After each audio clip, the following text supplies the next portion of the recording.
હવે જોઈએ ન્યૂટનનો ગતિનો પહેલો નિયમ. તો કે દરેક પદાર્થ તેની સ્થિર અવસ્થા અથવા નિયમિત સુરેખ ગતિની અવસ્થા જાળવી રાખે છે, સિવાય કે કોઈ બાહ્ય બળ એને અન્ય કંઈક કરવાની ફરજ પાડે. બરોબર છે. શબ્દશઃ આ રીતે આપણે એને લખી શકીએ પુસ્તક પ્રમાણે.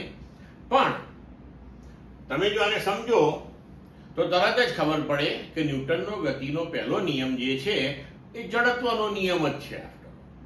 એ જડત્વનો નિયમ જ છે. તો અહીં આપણે જોઈ શકીએ છીએ કે ન્યૂટનના ગતિના પહેલા નિયમની અંદર સ્થિર અવસ્થા અને નિયમિત સુરેખ ગતિની અવસ્થા એ બંને એને દાખલ કરી છે. બરોબર. એનો મતલબ એ થયો કે ન્યૂટનની દ્રષ્ટિએ આ બંને અવસ્થાઓ એ સમાન પ્રકારની અવસ્થાઓ છે. કેવી રીતે સમાન પ્રકારની એને વિચારી?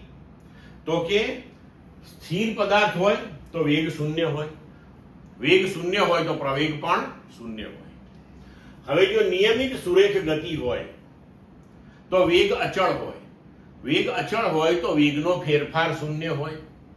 હવે વેગનો ફેરફાર શૂન્ય હોય તો પ્રવેગ પણ શૂન્ય હોય. એટલે સ્થિર અવસ્થા વિચારો અથવા તો નિયમિત સુરેખા ગતિની અવસ્થા તમે વિચારો તો આ બંને અવસ્થાઓ સમાન છે, કારણ કે બંને અવસ્થાઓમાં પ્રવેગ શૂન્ય હોય છે. બરોબર.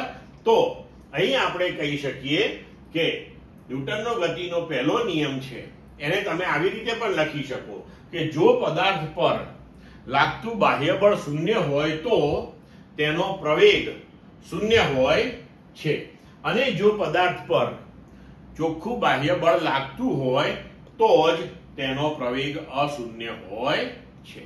તો આના ઉપરથી તમે બળની વ્યાખ્યા પણ આપી શકો કે બળ એ એક એવી ભૌતિક રાશિ છે કે જે પદાર્થમાં પ્રવેગ કે પ્રતિપ્રવેગ ઉત્પન્ન કરે છે. એટલે કે આપણે એવું કહી શકીએ કે બળ એ એક એવી ભૌતિક રાશિ છે કે જે પદાર્થના વેગમાં ફેરફાર કરે છે, કારણ કે વેગમાં ફેરફાર થાય તો પ્રવેગ ઉત્પન્ન થાય છે. ક્લિયર મિત્રો?